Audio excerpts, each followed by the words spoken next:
रणनीति तैयार कर ली जाएगी।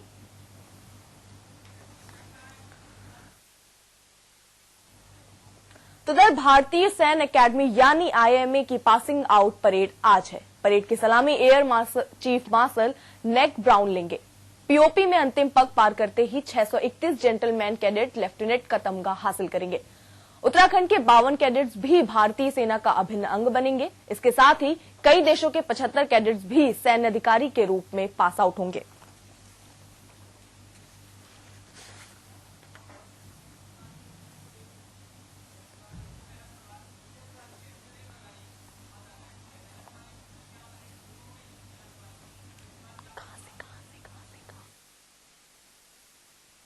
जुड़ रहे हैं देहरादून से हमारे संवाददाता विजय तिवारी। विजय, क्या ये परेड शुरू हो गई है?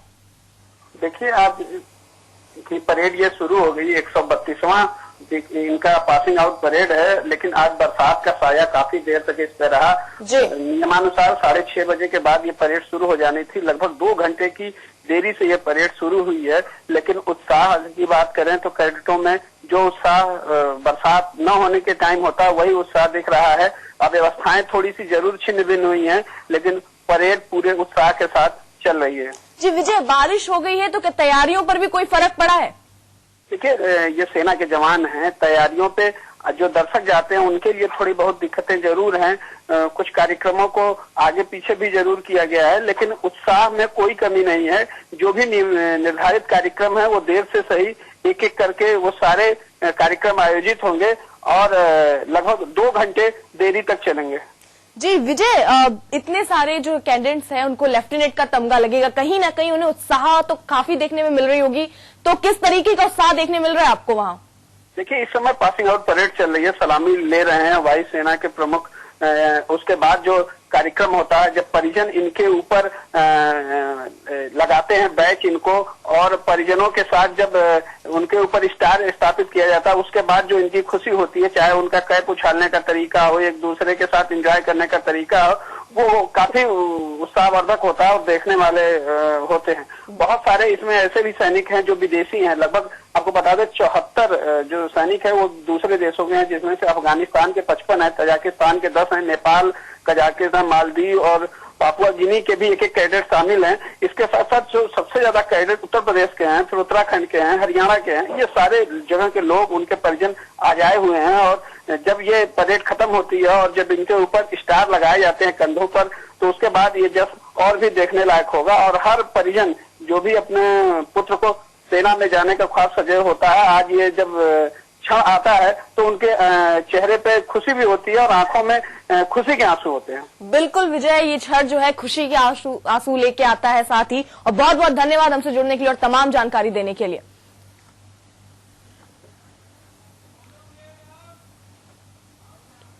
तो आपको बता दें कि भारतीय सैन्य अकेडमी यानी आईएमए की पासिंग आउट परेड आज है और उसी में जो वहां पे कैडेट्स हैं उनमें खुशी की लहर दौड़ गई है। तो बढ़ते हैं अगली खबर की ओर। यूपी बोर्ड की हाई स्कूल परीक्षा का परिणाम आज घोषित किया जाएगा। इस परीक्षा में कुल 38,03,412 छात्रों के भविष्य का फैसला होगा।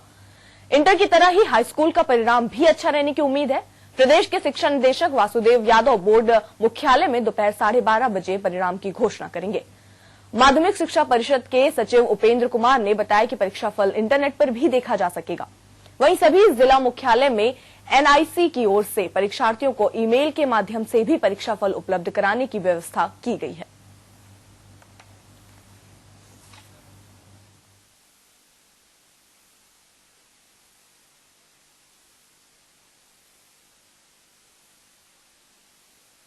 और आइए अब आपको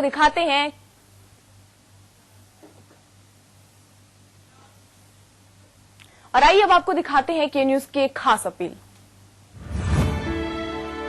ये अपील उन तमाम माता पिता से है जिनके बच्चों के परीक्षा परिणाम आ रहे हैं। के न्यूज अपील करता है कि वो अपने बच्चों की हौसला अफजाई करे, उन्हें प्रोत्साहित करे। कम मार्क्स आने पर बच्चों को डांटे नहीं, दुत्कारे नहीं और न ही उसके नंबरों की तुलना उसके भाई बहनों, दोस्तों या फिर उसके साथियों से करे। हर एक का मानसिक स्तर अलग अलग होता है और इसकी तुलना कभी और कतई नहीं की जा सकती। आपका यही बच्चा आने वाले समय में आपका नाम रोशन करेगा। बिल्कुल, तो हाई स्कूल का आज परिणाम आ रहा है और कहीं न कहीं अभिभावकों से ये के न्यूज की खास अपील थी कि अपने बच्चों का सपोर्ट करें, कम नंबर आए उन्हें डांटे नहीं, उन्हें प्रोत्साहित करें कि वो आगे बढ़ें और कल होगा ऐसा कि वो आपका नाम जरूर रोशन करेंगे। बढ़ते हैं अगली खबर की ओर। यूपी पुलिस ने अब स्वाट टीम यानी स्पेशल वेपन एंड टैकल्स दल गठित करने का फैसला किया है। हर जिले में गठित होने वाले इस दल की कमान उप निरीक्षक के हाथ में होगी। इसके पास आधुनिक असलहे, गाड़ी और संचार के साधन भी होंगे। दल के सदस्यों की अधिकतम उम्र 35 साल होगी। स्वाट का गठन 25 जून तक करने के निर्देश दे दिए गए हैं। पुलिस प्रवक्ता राजकुमार विश्वकर्मा ने बताया कि यूपी पुलिस के सामने अपराध और आतंकवाद पर नियंत्रण रखने की गंभीर चुनौती है।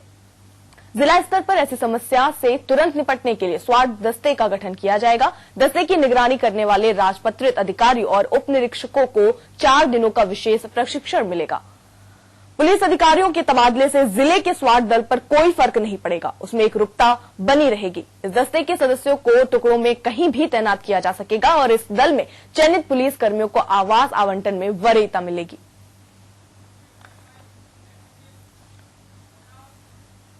फिलहाल यहां रुकेंगे एक छोटे से ब्रेक के लिए।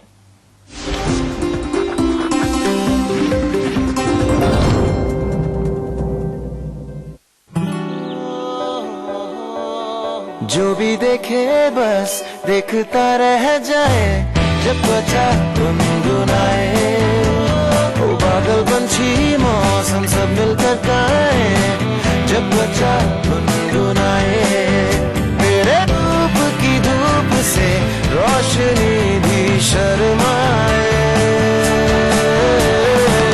जब त्वचा गुनगुनाए। कोकोनट के गुणों वाला वीनस सोप त्वचा को बनाए कोमल और खूबसूरत। अब त्वचा को गुनगुनाने दो। रंग चाहूं तेरे रंग में, तेरे अंग पे सज चुकी है। हीरों से सजाकर आपको और खूबसूरत बनाते हैं लाला पुरुषोत्तम दास ज्वेलर्स, बिहाना रोड, कानपुर। समोसे, पकौड़ी, भुजिया और चाट, पूरी परोठे, कचौड़ियों की बारात, हर तरह के मजेदार भोजन का राज, स्वादिष्ट बैलेंस ड्रॉप और स्वादिष्ट बैलेंस ड्रॉप ऑयल। एगमार्क स्वादिष्ट balance drop. Anand Builders presents Dolphin Dwelling City, a home truly yours that matches your luxurious lifestyle with school, hospital, shopping mall and terrific recreational facilities. Dolphin Dwelling City, Kanpur. शाम धूप की बात निराली, घर में फैला है खुशहाली, पल में महकाए घर सारा, बहती जाए अमृत धारा। श्रद्धा और भक्ति के नाम सुगंधित धूप श्याम। कहा लेके आया हमरे लिए राजरतन, ये हमरे किस काम का?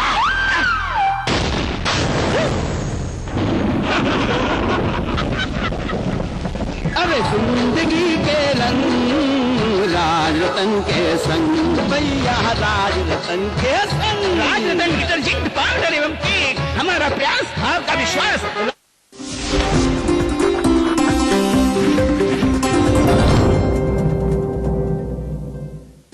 बात अब आगरा की। आगरा पुलिस एक बार फिर घोड़े पर सवार होने जा रही है। अपराधियों पर लगाम कसने वाली पुलिस अब घोड़ों की लगाम थामकर यहां की जनता को घुड़सवारी का हुनर सिखाएगी, जिसके लिए जिला प्रशासन ने 20 साल से बंद राइडिंग क्लब को फिर से शुरू करने का फैसला लिया है। लेकिन इस बार खुलने वाला क्लब आम जनता के लिए भी होगा। मेंबर बनने के लिए जनता को अन्य राइडिंग क्लबों से कम फीस देनी होगी। जिला प्रशासन ने क्लब को बनवाने का काम शुरू कर दिया है। पुलिस के इस फैसले से यहां की जनता काफी खुश है। पहले भी राइडिंग होती थी और बीच में बंद हो गई है, अब राइडिंग दोबारा चालू हुई है। इससे तो बहुत अच्छी बात है कि राइडिंग दोबारा सिखाई जा रही है और अच्छा मौका मिल रहा है राइडिंग सीखने का। में हॉर्स राइडिंग स्कूल बनने की प्रक्रिया में है, बन रहा है और इसमें आम पब्लिक भी अगर घुड़सवारी सीखना चाहे, घुड़सवारी के जो दांव पेच होते हैं वो सीखना चाहे तो वो आ सकते हैं। उसके लिए शासन स्तर से कुछ फीस निर्धारित है, उसका भुगतान करना होगा और हमारे पास प्रशिक्षित लोग हैं जो ऑलरेडी पुलिस ट्रेनिंग स्कूल में नौकरी कर चुके हैं, उनके द्वारा ये सिखलाई की जाएगी। तो जिसकी भी इच्छा है वो यहाँ पे एप्लीकेशन दे सकता है, नाम रजिस्टर्ड करा सकता है। तो हमारे साथ जुड़ रहे हैं आगरा से अजेंद्र। अजेंद्र, एक बार फिर आगरा पुलिस घोड़े पर सवार होगी? जी आपको बता दें कि 20 साल पहले राइडिंग क्लब को बंद कर दिया गया था।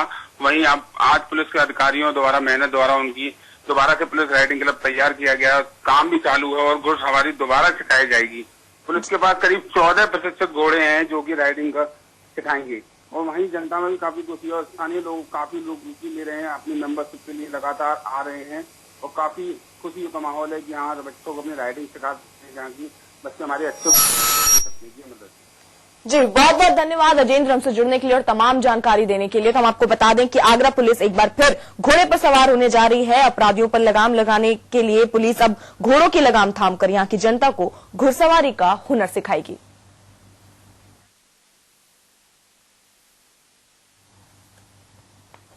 तो एक तरफ सूबे की सरकार कानून व्यवस्था सुधारने के लिए तरह तरह के उपाय कर रही है, वहीं दूसरी तरफ यूपी पुलिस है कि सुधरने का नाम ही नहीं ले रही है। अब इन वर्दीधारी जनाब को ही देख लीजिए, ये हैं दरोगा युवराज सिंह। दरोगा जी ड्यूटी के वक्त कोतवाली से महज 50 मीटर की दूरी पर अपने हमराही सिपाही के साथ एक कोने में बैठकर खुलेआम शराब का मजा ले रहे हैं। इन्हें अपनी ड्यूटी से ना ही कोई मतलब है और ना ही अपने वरिष्ठ अधिकारियों का कोई डर। अब ऐसी लड़खड़ाती हालत में कानून के रखवाले आखिर कैसे कानून की रक्षा करेंगे, ये एक बड़ा सवाल है।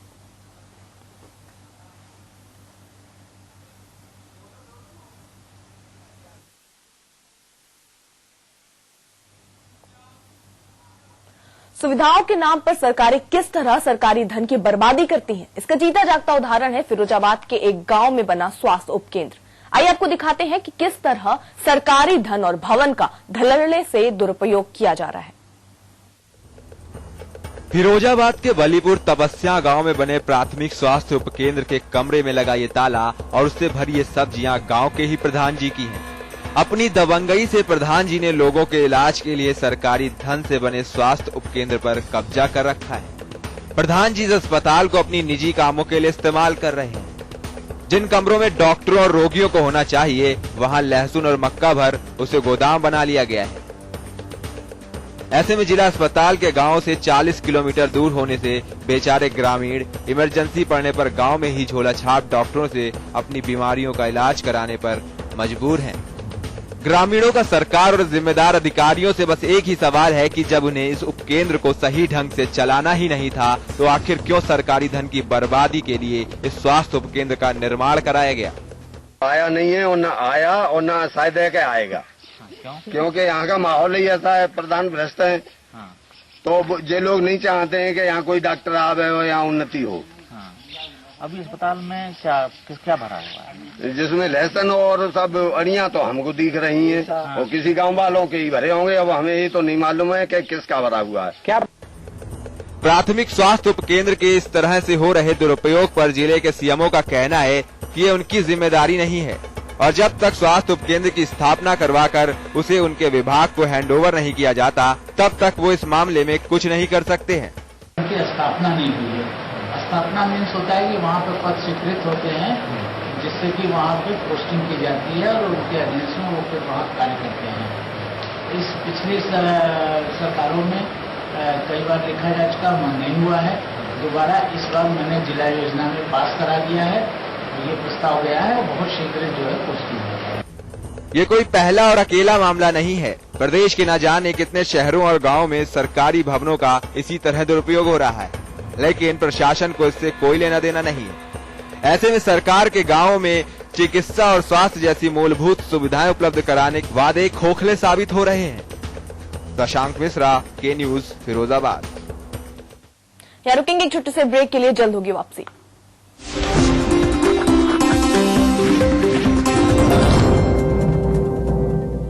शुद्ध सोने एवं डायमंड के आभूषण की श्रेष्ठ कला, प्राचीनता एवं आधुनिकता का संगम जो आपके मन को भाए और नवीन युग की छवि आप में दर्शाए। सोना चांदीज the diamond arcade, Bihana road, Kanpur. Knowledge is what we gain. Discipline is what we follow. Motivation is what we get. Attitude is what we are. We are KDMA. बदहजमी, जी मचलाना, गैस का अचूक इलाज पुदीना प्लस। हर तक को दूर भगाए, मिनटों में आराम दिलाए।